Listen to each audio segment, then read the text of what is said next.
Next conversation. In times of violence, the weight of leadership is measured not only by action but by presence and compassion. This is because when conflict scars communities, hope often begins with solidarity. In this light, the governor of Borno State, Professor Babagana Zulum, has visited the Darajamal community in Mbama local government area of the state following a brutal Boko Haram attack that claimed 63 lives.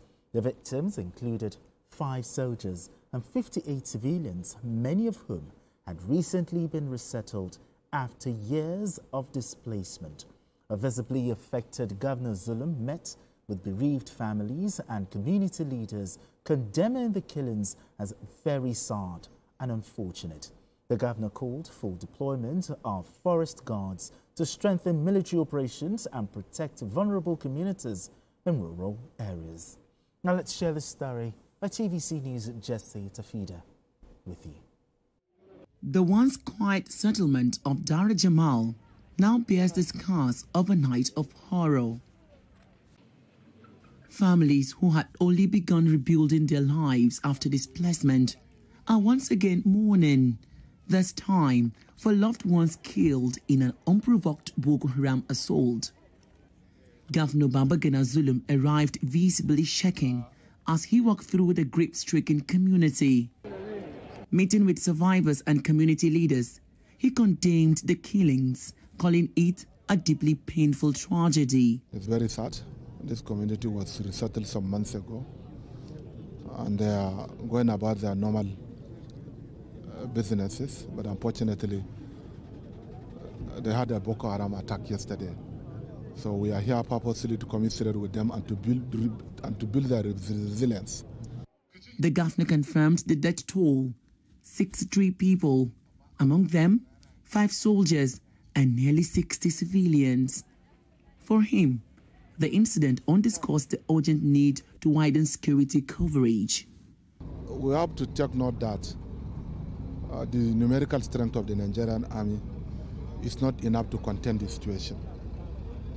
Some months back, we had a meeting in Abuja with the National Security Advisor and other heads of security agencies on the need to establish what we call the forest guards. So far, so good.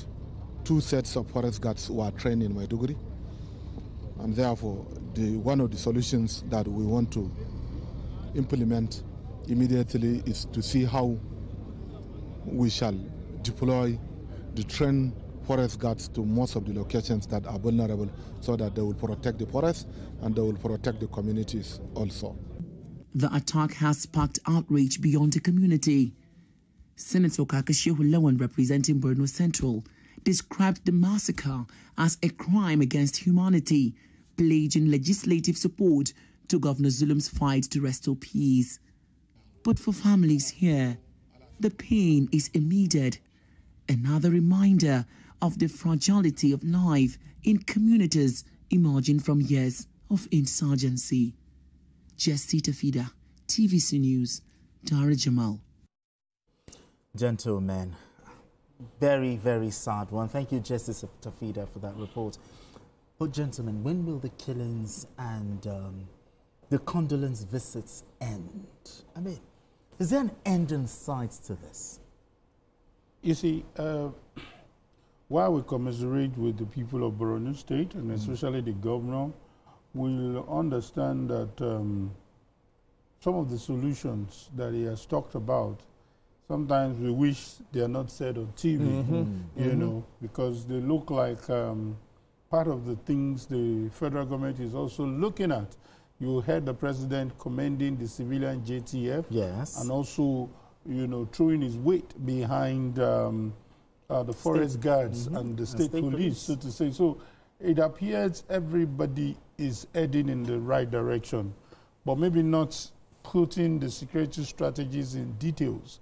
But we understand that the governor is simply saying that we are resilient, we are not giving up, we are not bowing, we are not allowing you to take over our areas again. That's what I perceive in his voice, that, hey, I'm down, but I'm up again to say that we are not allowing that. I can understand why he's responding to journalists' inquest.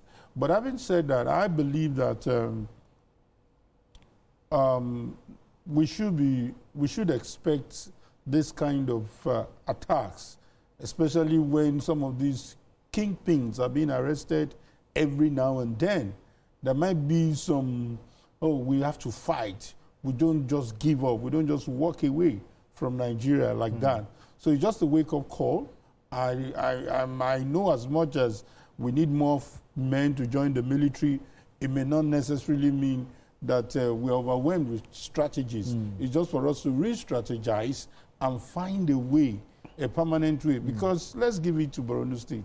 Borno has been enjoying some relative peace in the last 1, 2, 3 years. So it's just to say that we can come back to that safety haven. Right, then. We need to go on another break. And when we return, Asuku, I'm going to be asking you, what psychosocial and economic support should the Borno State government, be given to the families of the 63 victims beyond condolence visits?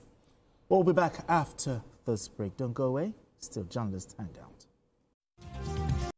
All right, if you just joined us, still Journalist Hangout. So, Asuko, before we went on that break, I asked you, beyond condolence visits, are there psychosocial or economic support that the Borno State government can actually use to support these families of the 63, victims here?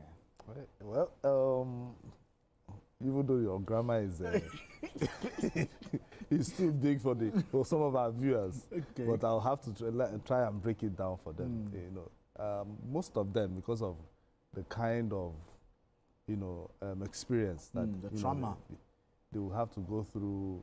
They'll be experiencing PTD now, post-traumatic disorder, and it's just unfortunate that even some military officials too. Because imagine, they lost 5 brave men. Yes.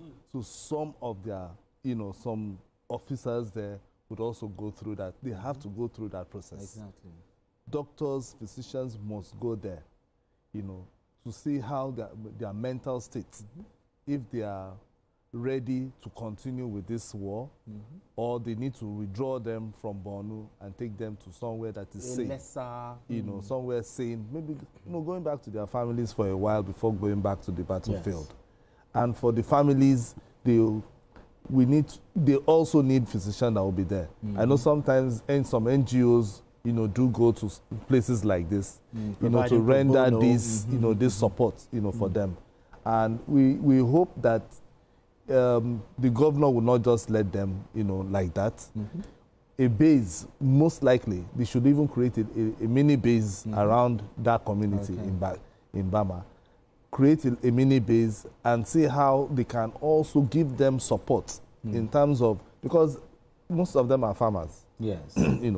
Seeing how they can go back to doing what they know how to do best. Because if they don't, that experience will keep coming. So they need to go back to what they are doing and encourage. So the governor have to go back there and encourage them, not just after this visit. And not go there. I think he was supposed to go there today, because I know Jesse was saying something about the governor revisiting the community. That's part of it. So because this is one of the highest casualty in a very long while. Okay, Governor Zulum is also proposing forest guards. How practical is this? And also, are there lessons to learn from the successes and failure of the civilian JTF in coming up with this, forest guards? You see, like I said, as much as I'm not a security expert, I am also not of the opinion that whatever strategies the military want to do should be open to the media. However, since the governor has spoken, we can only dwell on what he has said. So I think it shouldn't be off the table. Forest guards is what the president has also supported. It's just to now, train them on the use of weapons, because you can't just say you want to fight these daredevils with just some inferior weapons. They need to be taught. and they need to be protected. You understand? As much as they can provide local intelligence, they can provide all the nooks and crannies, as much as we have the dreaded Sambisa forest in that area, it is important that whatever the forest guards will do is more of intelligence, it's more of providing them the necessary guides for this military and other, paramilitary that are involved in this fight. Because even police is taking a back seat. So if you're bringing a forest guard, that they're taking a back seat. It's a serious war. As much as it's not a conventional war, and when it comes to war, that's not the job of the police. They're in charge of internal security. I think they should in this case, this is a war. When they're taking the word war, you understand? When they're taking the word war, the military takes over. So for me, I just believe that it's a welcome development. The governor is just really now some of the strategies, but beyond what he has said, I think the military should come with a more clandestine move to bring down these people. 63 is quite a huge number, and so we should be counting, countless, terrorists being brought down. Yeah, but you talked about this forest guard. They should be properly trained, armed, and I also want to add this: loyal, without risk of infiltration, whereby this Boko Haram will infiltrate them. We should find a way to do that. No, of course. I think it has to come now within that community. The community, yes. So they need to also find themselves. They must also look at themselves and make sure that nobody is like a spy. Black legs, as well. Amongst them, giving the terrorists information about, the military, they are here, blah, blah, blah. And, so they need to find a way to, make themselves, coordinated, so that by the time the government wants to bring the relief or even restore whatever they have lost. Because I saw some houses that were burnt, that it shows how wicked these terrorists are. And so that is why I don't like hearing that they are reintegrating them into the system. It is not part, it shouldn't be part of an idea at all. I know that they say kinetic and non-kinetic. Non-kinetic should not be to reintegrate. Let them face justice. Let them face justice, So they are terrorists. That's eliminate them if any of them you see, finish them. Because these are terrorists. Trying to bring them back into the system. Do you know, for instance, you see a terrorist who have come and kill your family. Tomorrow he says, "Oh, I'm repentant," and you see the person. How will you feel? All right, gentlemen. Well, it's a fine place for us to leave it. Kaidela Dende, we had to bring you in, so sorry. As a substitute. As a substitute. Like Super Arukotade.